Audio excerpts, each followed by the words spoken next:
You're watching 11 Alive Morning News. 11 minutes of nonstop news starts now.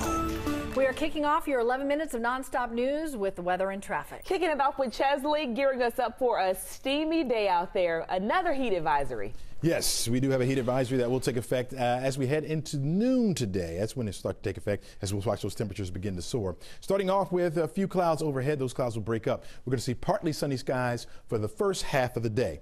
Then we'll start to notice these isolated showers breaking out, and then we'll see some scattered thunderstorms around as well. Keep in mind that we do have a level 1 threat for severe weather over us. It's a marginal risk for severe weather. So that means a few of those thunderstorms, not a whole lot, but a few of those thunderstorms will pack quite a punch as far as some very heavy rain in a few areas, and also some gusty winds with the frequent lightning as well. We're going to talk more about that and that heat advisory in the full forecast coming up. In the last 30 minutes, we've learned a man shot at a Marietta motel has died. The GBI is now investigating. They have a lot of witnesses to talk to because people were around and saw it happen. Ariana Maniz is live in Marietta with the latest. Ariana? Shara, Aisha, we know that the situation started about a call about a suspicious person. Take a look at this video from the scene last night. 2 Marietta police officers, they responded to the Motel 6 on Delk Road shortly after 6:30 p.m. Now, police will not say who fired the gun or exactly what happened, but witnesses say once officers arrived, they heard gunshots and saw the man in the red car shot in the head. Now, one of the responding officers was injured and taken to the hospital, but is only suffering minor injuries. In the GBI, they've been asked to step in and oversee this investigation. Back to you. Thank you, Ariana. We are getting new breaking updates just into our 11 Alive newsroom. Less than 30 minutes ago, we got in new video showing the moments Japanese authorities tackled and arrested the suspect they say shot and killed the former prime minister. Officials say Shinzo Abe was shot during a speech in western Japan. He was later pronounced dead at the hospital. Sticking with your 11 minutes of nonstop news, here's what's happening right now. We're learning more about the growing manhunt for a man accused of murder in Roswell. Police say their search for Fabian Perry now extends into the Carolinas as far as Delaware. He's accused of shooting and killing his girlfriend, Joanna Cabrales, and then dropping off their 2 children outside of her siblings' house. A man is in custody this morning after he's accused of shooting another man inside the Walmart in Riverdale last night. Clayton County officers say the man turned himself in.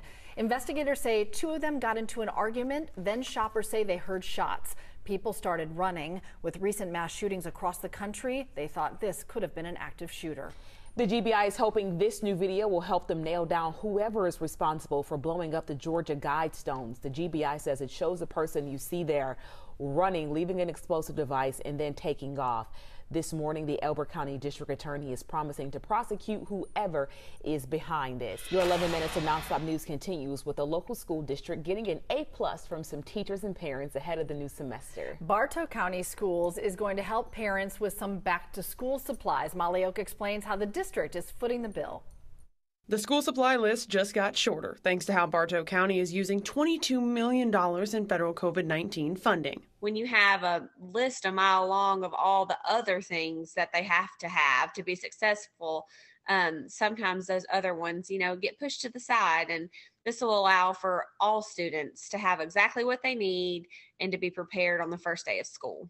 The district says it will cover supplies like paper towels, bleach wipes, loose leaf paper, crayons, pencils, notebooks, and binders. What's not included? Graphing calculators, pencil boxes, headphones, backpacks, and lunch boxes. It'll help the students be better prepared and have all the resources they need, and also help the families just taking a little bit of the financial burden off of them. Supplying families with a little extra help. And if your school supplies aren't getting covered, check out these money-saving tips from the Federal Reserve Bank of Atlanta. First up, make a budget and stick to it. Knowing how much you can spend can help you out in the long run. Next, before you shop, check out what you already have. And then it's time for you to do some homework. Check around, see who's offering the best deals and sales to save some money. Finally, you can also consider items that have been used before, like books or calculators. Back to you all.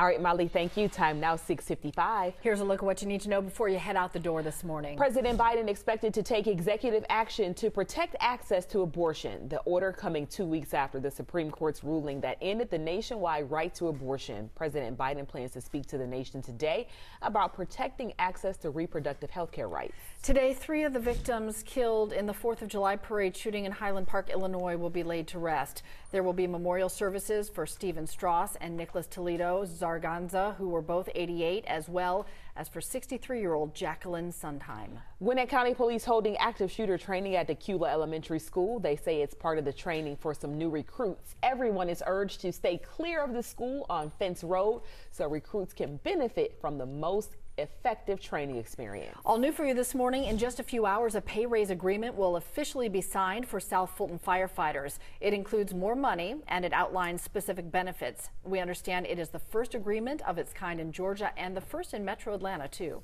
It is hot, hot, hot, and DeKalb County is making recreation centers and libraries available as cooling centers while a heat advisory remains in place, going into effect later today. Plus, county pools will be free from 2 to 4 p.m. You can find more information on the county's website. Yep, cool off. Cool off if you can, folks, by noon. Looking at a temperature close to 90. There'll be some isolated showers starting to develop in the area. By 3 o'clock, you're looking at a temperature, well, not in the 80s, of course. It's going to be in the 90s. 94 degrees, our forecast high temperature for today. By 6 o'clock, driving home, we'll still have those scattered showers around. Temperatures will be down around 89 degrees by then. We're looking at a west breeze about 8 miles per hour. So the scattered thunderstorms will continue in our area for today, tomorrow, and then we'll catch a break as we head into Sunday and Monday of next week.